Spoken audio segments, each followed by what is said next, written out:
नमस्कार, आप देख रहे हैं न्यूज़ 24x7 पर दिन भर की 25 बड़ी खबरें। 5 साल में दिल्ली सबसे प्रदूषित। 2019 और 2023 के बीच प्रदूषण को लेकर 8 प्रमुख राज्यों की राजधानियों का विश्लेषण एक रिपोर्ट में तैयार की गई है, जिसमें दिल्ली को सबसे ज्यादा प्रदूषित माना गया है।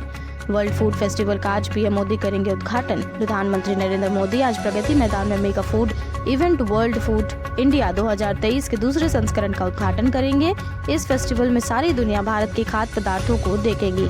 इलेक्ट्रल बॉन्ड मामले में सुनवाई के दौरान कपिल सिब्बल की तबीयत बिगड़ी, जिसके बाद मुख्य न्यायाधीश डी.वाई. चंद्रचूड़ ने कहा कि सिब्बल चाहें तो सुप्रीम कोर्ट की कॉन्फ्रेंस रूम में बैठकर वहां से वीडियो लिंक के जरिए जुड़ सकते हैं।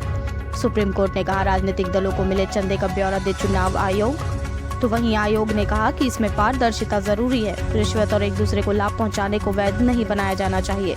भारतीय तेज गेंदबाजों ने दुनिया में अपना डंका बजाया। भारत और श्रीलंका के बीच चल रहे विश्व कप में खिलाड़ियों ने शानदार बल्लेबाजी कर एवं गेंदबाजों ने विश्व स्तरीय गेंदबाजी कर विराट जीत दर्ज की। इसी के साथ भारत सेमीफाइनल में पहुंचने वाली पहली टीम बन गई है। विश्व स्वास्थ्य संगठन ने कहा रेबीज खत्म करने के लिए कुत्तों का टीकाकरण जरूरी। WHO की रिपोर्ट में कहा गया कि लक्षण दिखाने के बाद रेबीज 100% तक घातक हो सकता है। जयशंकर बोले फिलिस्तीन मुद्दे का हल जरूरी, लेकिन आतंकवाद अस्वीकार्य। संयुक्त सत्र को संबोधित करते हुए जयशंकर ने कहा कि मध्य पूर्व के साथ साथ पूरा विश्व युद्ध के कारण चिंतित है। संघर्ष सामान्य नहीं होते हैं और इस मुद्दे का हल जरूरी है, लेकिन आतंकवाद किसी भी कीमत पर स्वीकार्य नहीं किया जाएगा। फिर गैस चेंबर बनी दिल्ली, निर्माण कार्यों पर रोक। 5वीं तक स्कूल शनिवार तक रहेंगे बंद। दिल्ली का वायु गुणवत्ता सूचकांक इस पूरे मौसम में अभी तक सबसे ज्यादा दर्ज किया गया है। दिल्ली सरकार ने हालात की समीक्षा के लिए शुक्रवार को एक आपात बैठक बुलाई है। राजस्थान में 25 थानों पर ईडी की कार्यवाही। आचार संहिता लागू होने के बाद से ही राजस्थान में ईडी की ताबड़तोड़ कार्रवाई जारी है। जल जीवन मिशन घोटाले से जुड़े मामले मनी लॉन्ड्रिंग केस में कार्रवाई करते हुए ईडी ने मंत्री महेश जोशी सहित एक आईएएस के दफ्तर सहित कई स्थानों पर भी छापे मारे। दीपावली पर यूपी सरकार ने दिया तोहफा, राजधानी बसों के किराए में छूट। दक्षिण भारत के कई राज्यों में तेज बारिश का अलर्ट। राष्ट्रीय राजधानी दिल्ली सहित कई राज्यों में मौसम का मिजाज बदल गया है। राजधानी दिल्ली में वायु प्रदूषण के साथ ही हल्की ठंड ने दस्तक दे दी है। वहीं पहाड़ी राज्यों में मौसम शुष्क बना हुआ है। पहाड़ से लेकर मैदान तक सुबह शाम ठंड बढ़ने लगी है। वहीं दक्षिण भारत के कई राज्यों में तेज बारिश होने की भी संभावना है। समाजवादी पार्टी के प्रमुख अखिलेश यादव ने की लोकसभा चुनाव पर अहम टिप्पणी। अखिलेश ने कहा कि अगर इंडिया गठबंधन के तले बात आगे बढ़ती है तो सपा यूपी की 80 लोकसभा सीटों में से 65 पर चुनाव लड़ेगी तथा 15 सीटों को गठबंधन के सहयोगियों के लिए छोड़ दिया जाएगा। 2024 के आम चुनाव में 28 विपक्षी दल इंडिया गठबंधन के तले साथ आए हैं।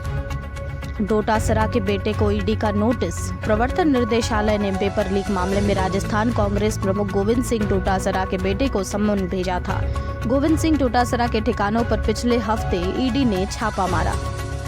मणिपुर में बड़ी कार्रवाई की तैयारी। असम राइफल्स के 200 जवान भेजे गए। वायु प्रदूषण से दिल्ली वालों को बढ़ रहा है टाइप 2 डायबिटीज का खतरा। बीएचयू छात्रा से छेड़छाड़ का मामला, छात्रों का धरना। आईआईटी बीएचयू की छात्रा के साथ हुई छेड़खानी की घटना के बाद लखनऊ से लेकर दिल्ली तक हड़कंप मच गया। इस घटना से नाराज छात्र सड़क पर उतर आए। करीबन 2000 से ज्यादा छात्रों ने कैंपस में जाम लगाकर प्रोटेस्ट किया। पाकिस्तान में 11 फरवरी को आम चुनाव। निर्वाचन आयोग की सूचना के बाद से देश में चुनाव को लेकर लंबे समय से जारी अनिश्चितता की स्थिति समाप्त हो गई। नेतन्याहू बोले जंग चरम पर पहुंची। इजरायली सेना ने साफ कर दिया कि फिलहाल युद्ध विराम करने का कोई उनका इरादा नहीं है। इसी बीच अमेरिका ने अन्य देशों के साथ बातचीत कर गाजा पट्टी के निर्दोष नागरिकों को निकालने की कोशिशें शुरू कर दी है। 47 पाकिस्तानी आतंकी खत्म, अब बचे 71 विदेशी दहशतगर्द। आतंकियों के जाल में यूं फंस रहे हैं युवा। महुआ मोइत्रा का संसदीय खाता 47 बार दुबई से हुआ लॉगिन। कल समिति के सामने पेश होंगी टीएमसी सांसद। 62 करोड़ भक्तों तक पहुंचेगा भगवान राम का प्रसाद। 5 नवंबर को अयोध्या से निकलेंगे विहिप कार्यकर्ता। ईसीआई ने शिक्षा मंत्रालय के साथ किया समझौता। चुनावी साक्षरता के लिए उठाए जाएंगे कदम।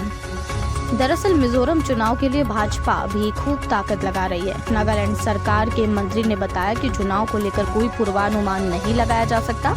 चुनाव प्रचार का नेतृत्व हमारे केंद्रीय मंत्री किरेन रिजिजू कर रहे हैं। शेयर बाजार में लगातार दूसरे दिन मजबूती। सेंसेक्स 391 अंक चढ़ा, निफ्टी 19,250 के पार। FTX के सह संस्थापक सैम बैंकमैन-फ्राइड मनी लॉन्ड्रिंग मामले में दोषी करार। हालांकि ज्यूरी ने इस दावे को खारिज कर दिया है। बता दें कि FTX 1 साल पहले ही दिवालिया हो चुकी है। 2.5 साल के शीर्ष पर पहुंची बेरोजगारी दर। ग्रामीण इलाकों में सबसे अधिक नौकरी की मार, शहरों का हाल बेहतर। खबरों का सिलसिला यहीं समाप्त होता है। देश दुनिया की बड़ी खबरें लेकर कल हम फिर हाजिर होंगे। तब तक देखते रहिए News 24/7।